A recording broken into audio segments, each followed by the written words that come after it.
എല്ലാവരും പുതുവർഷത്തെ വരവേൽക്കാൻ ഒരുങ്ങിയിരിക്കുകയല്ലേ. ഇതാ മുട്ട കഴിക്കാത്ത പ്യുവർ വെജിറ്റേറിയൻസിനും ഓവൻ ഉപയോഗിക്കാൻ സാധിക്കാത്തവർക്കും എല്ലാവർക്കുമായിട്ടുള്ള ഒരു മാർബിൾ കേക്കിൻ്റെ റെസിപ്പി ഇന്ന് ഞാൻ നിങ്ങൾക്ക് വേണ്ടി ഷെയർ ചെയ്യുകയാണ്. ഇതാണ് എൻ്റെ ന്യൂ ഇയർ ഗിഫ്റ്റ്. അത്യാവശ്യം നന്നായിട്ട് തന്നെ വന്നിട്ടുണ്ട്. നല്ല സോഫ്റ്റാണ്, നല്ല ടേസ്റ്റിയുമാണ് ഈ മാർബിൾ കേക്ക്. അപ്പോൾ എല്ലാവർക്കും ഇതൊന്ന് പരീക്ഷിച്ച് നോക്കാവുന്നതാണ്. ആദ്യം ഡ്രൈ ആയിട്ടുള്ള ഇൻഗ്രീഡിയൻസ് ഒക്കെ ഒന്ന് എടുത്ത് വയ്ക്കാം. ഒരു ബൗളിൻ്റെ മുകളിൽ അരിപ്പ വെച്ചിട്ടുണ്ട്. അതിലേക്ക് ഡയറക്റ്റായിട്ട് നമുക്ക് 1 കപ്പ് മൈദ ഇട്ട് കൊടുക്കാം. പിന്നെ വേണ്ടത് 1 teaspoon baking powder, 1/2 teaspoon baking സോഡാപ്പൊടി, പിന്നെ 1 നുള്ള് ഉപ്പ്. ഇത്ര നല്ല പോലെ ഒന്ന് മിക്സ് ചെയ്യുക. എന്നിട്ട് നല്ലോണം ഒന്ന് അരിച്ചെടുക്കുകയും വേണം.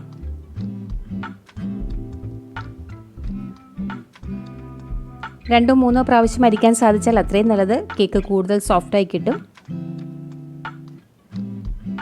അങ്ങനെ നമ്മുടെ മൈദ, ബേക്കിംഗ് പൗഡർ, സോഡാപ്പൊടി ആ മിക്സ്ചർ റെഡിയാക്കി വെച്ചിട്ടുണ്ട്. ഇനി വലിയൊരു ബൗൾ എടുത്തിട്ട് അതിലേക്ക് അല്പം ബട്ടർ ഇട്ട് കൊടുക്കുന്നുണ്ട്. ഒരു 3 ടേബിൾ സ്പൂൺ ബട്ടറാണ് ചേർക്കുന്നത്. ബട്ടർ എടുക്കുമ്പോൾ ഉപ്പില്ലാത്ത ബട്ടർ ആയിരിക്കണം, റൂം ടെമ്പറേച്ചറിലുള്ള ബട്ടർ ആയിരിക്കണം.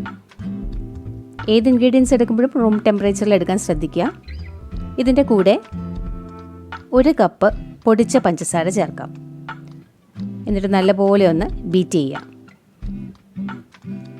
ബീറ്റർ ഇല്ലെങ്കിൽ ഒരു ഹാൻഡ് വിസ്ക് വെച്ച് ചെയ്യാം. ഇനി 1/2 കപ്പ് നല്ല കട്ട തൈര് ചേർത്ത് ഒന്നുകൂടെ ബീറ്റ് ചെയ്യാം. നമ്മൾ പഞ്ചസാര എടുക്കുമ്പോൾ ഒരു 3/4 കപ്പ് പഞ്ചസാര എടുത്ത് പൊടിക്കുമ്പോൾ 1 കപ്പ് പഞ്ചസാര കിട്ടും. അത്ര മതിയാവും. ഇപ്പോൾ ഇതെല്ലാം നല്ലപോലെ ബീറ്റ് ചെയ്തിട്ടുണ്ട്. ഇനി ഇതിലേക്ക് നമ്മുടെ മൈദ, ബേക്കിംഗ് പൗഡർ ആ മിക്സ്ചർ കുറേശ്ശെ ഇട്ട് കൊടുത്ത് മിക്സ് ചെയ്യാം.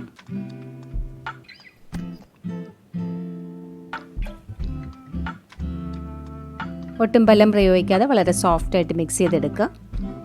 ഒരു 2-3 പ്രാവശ്യമായിട്ട് വേണം മൈദ ചേർത്ത് കൊടുക്കാൻ.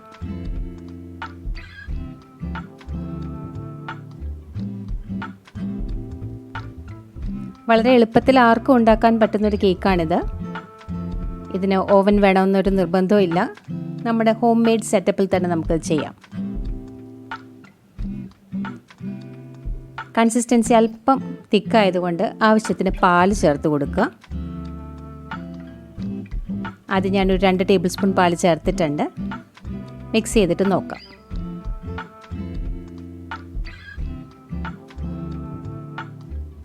കുറച്ചുകൂടി ആവശ്യം വരുന്നതുകൊണ്ട് അല്പം കൂടി ചേർക്കുന്നുണ്ട്. അങ്ങനെ മൊത്തത്തിൽ 4 ടേബിൾ സ്പൂൺ പാലാണ് ചേർത്തിരിക്കുന്നത്.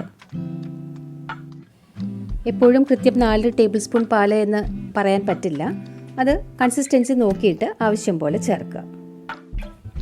ഇനി ഇതിൻ്റെ കുറച്ച് പോർഷൻ വേറൊരു ബൗളിലേക്ക് മാറ്റാം. അതിലേക്ക് കൊക്കോ പൗഡർ ചേർക്കാനുള്ളതാണ്. ഒന്നുമില്ല, ഞാൻ ഏതായാലും പകുതിയിലേക്ക് കൊക്കോ പൗഡർ ആഡ് ചെയ്യുന്നുണ്ട്. കുട്ടികൾക്കൊക്കെ കൂടുതലും ആ ഒരു ചോക്ലേറ്റ് ഫ്ലേവർ ആണല്ലോ ഇഷ്ടം. ഇതിലേക്ക് ഒരു 2 ടീസ്പൂൺ കൊക്കോ പൗഡർ ചേർത്ത് കൊടുക്കാം. എന്നിട്ട് അതൊന്ന് നല്ലപോലെ ഒന്ന് മിക്സ് ചെയ്തെടുക്കുക.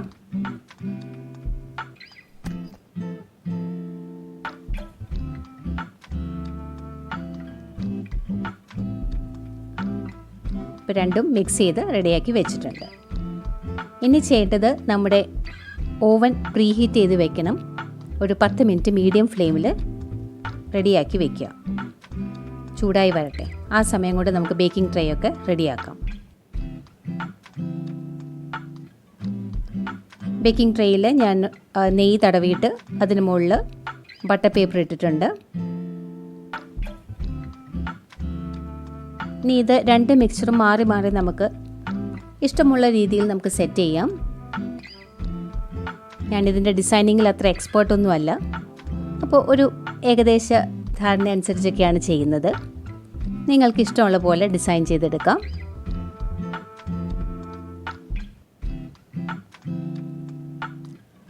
കട്ട് ചെയ്ത് വരുമ്പോൾ നമുക്ക് ആ ഒരു ക്രീം കളറും ചോക്ലേറ്റ് കളറും മിക്സ് ചെയ്ത് വരണം.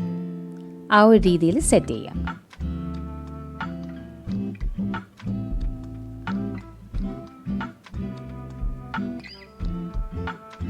ഞാനെടുത്ത ബേക്കിംഗ് ട്രേ അല്പം വലുതാണ്. കുറച്ചുകൂടെ പൊക്കമുള്ള ട്രേ ആയിരിക്കും കുറച്ചും കൂടി നല്ലതാവുക. ഇങ്ങനെ ഒന്ന് വരഞ്ഞു കൊടുത്താൽ ഒരു ഡിസൈൻ ഭംഗിയായിട്ട് വരും. ഒരു വെബ് ഡിസൈൻ കിട്ടും. എക്സ്പേർട്സ് ആയിട്ടുള്ളവർ അത് കുറച്ചുകൂടി ശ്രദ്ധിച്ച് നന്നായിട്ട് ചെയ്തോളൂ. നല്ല പോലെ ഒന്ന് ടാപ്പ് ചെയ്ത് കൊടുക്കുക. അതിനുശേഷം നമ്മുടെ പ്രീ ഹീറ്റ് ചെയ്ത് വെച്ചിരിക്കുന്ന ഓവനിലേക്ക് വെക്കാം. ഏകദേശം ഒരു 30 മിനിറ്റ് സമയം എടുക്കും. നമുക്ക് നോക്കാം.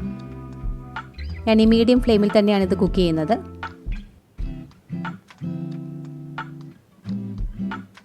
ഇതിപ്പോൾ ഒരു 45 മിനിറ്റ് സമയം എടുത്തിട്ടുണ്ട്. ഇപ്പോഴാണ് നല്ല കറക്റ്റായിട്ട് കുക്കായി വന്നിരിക്കുന്നത്. ഒട്ടിയൊന്നും പിടിക്കുന്നില്ല. ഭംഗിയായിട്ട് കുക്കായിട്ടുണ്ട്. നമ്മുടെ കേക്ക് നല്ലപോലെ തണുത്തിട്ടുണ്ട്. ഡിമോൾഡ് ചെയ്ത് കട്ട് ചെയ്യാം.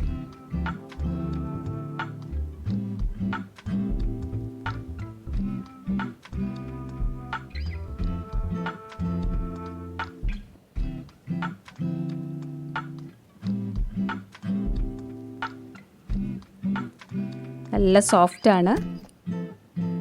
നമുക്ക് കട്ട് ചെയ്ത് നോക്കാം.